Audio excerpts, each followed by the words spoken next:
तो भक्तों, सवाल यही है, क्या सिर्फ भक्त ही दोषी है या व्यवस्था भी सो रही है? जहां लाखों यात्री पहुंचते हैं, वहां सफाई और सुरक्षा की कोई पुख्ता व्यवस्था क्यों नहीं? बीमार जानवरों को ढोने से रोकने वाला कोई कानून क्यों नहीं?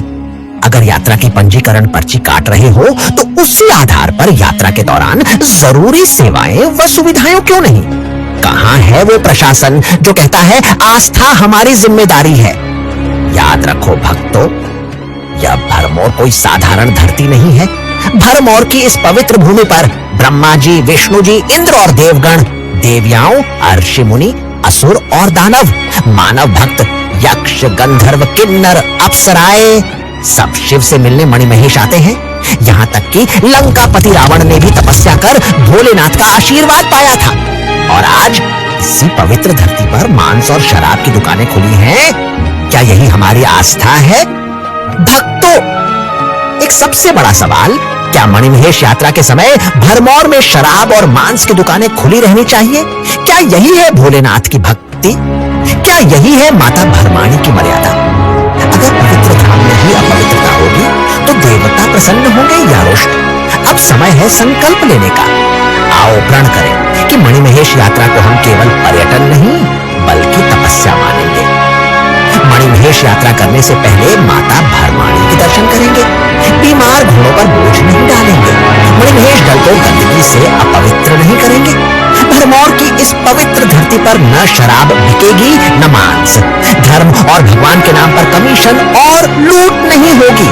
आओ मिलकर पुकारे, हे भोलेनाथ, हमें माफ करना, हमें अपनी राह दिखाओ, हमारी गलतियों को सुधारने की शक्ति दो और अपने आशीर्वाद से हमारी यात्रा को सच्चे अर्थों में सफल करो। जिसने भी यह सुना है, पढ़ा है, उसका हृदय महादेव से जुड़ जाए और कमेंट में लिखे हर हर महादेव। भक्तों, मणिमहेश धाम इस समय संकट में है। लगातार तेज बारिश हो रही है, पहाड़ दरक कर नीचे आ रहे हैं, रास्ते बंद हो चुके हैं, मलबे ने सड़कों को ढक लिया है, कई घर ढह चुके हैं, अनेक यात्री अपनी जान गंवा चुके हैं। कुछ यात्री अब भी रास्तों में फंसे हैं और कई को स्थानीय लोगों ने अपने घरों में शरण दी है। यह कोई साधारण घटना नहीं, यह मणिमहेश के स्वामी भोलेनाथ की चेतावनी है।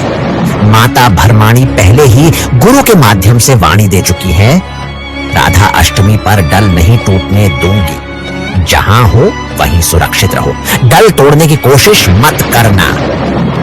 याद रखो, ये वही मणिमहेश डल है जहां बर्फीले जल में स्नान कर भक्त अपने पाप धोते हैं। यह वही मणिमहेश पर्वत है जिसे कोई भी मनुष्य पार नहीं कर सकता, क्योंकि वहां स्वयं महादेव विराजमान है। लेकिन यह सब हो क्यों रहा है? क्यों हमारे देवी देवता ऐसा कर रहे हैं? हमने क्या किया? क्या हमारी गलतियां के कारण ही यह सब हो रहा? कुछ यात्री माता भरमाणी के दर्शन छोड़े, बीमार घोड़ों पर बोझ डाला, पवित्र डल में कपड़े और गंदगी छोड़ी, शराब, शोरगुल और दिखावे से यात्रा की। आज समाज कहां जा रहा है? औरतों पर अत्याचार हो रहे हैं, गरीबों पर जुल्म हो रहा है, चोरियां बढ़ रही हैं, इंसानियत जैसे खत्म होती जा रही है। अपने ही माँ बाप को घरों से बेघर किया जा रहा है। आज की औरतें बेटी घर में सेव नहीं है। दूसरी तरफ आस्था के नाम पर लोग ठगे जा रहे हैं। धर्म और भगवान के नाम पर पैसा लुटाया जा रहा है। क्या यही है हमारी सभ्यता? क्या यही है इंसानियत? भक्तों, क्या यही कारण है कि जा कुछ और? देवी देवता हमारे भगवान हमसे रुष्ट हो चुके हैं। मणिमहेश यात्रा सिर्फ पैरों की थकान नहीं, यह आत्मा की परीक्षा है। अगर हम अनुशासन और करुणा भूलेंगे तो महादेव का आशीर्वाद अधूरा रह जाएगा। आओ संकल्प लें, माता भरमाणी के दर्शन से यात्रा शुरू करें, मणिमहेश डल को पवित्र रखें और महादेव के धाम की मर्यादा बनाए रखें। तभी हमारी यात्रा सच में सफल होगी। हर हर महादेव। मैं शिव हूं, न आदि न अंत। क्रोध भी मैं हूं, करुणा भी मैं, मृत्यु भी मैं हूं और अमृत भी मैं। याद रखो, जो मोह छोड़ता है वही मुक्त होता है। जब तक ओम नमः शिवाय तुम्हारी सांसों में गूंजता रहेगा, महाकाल तुम्हारे साथ है। हर हर महादेव।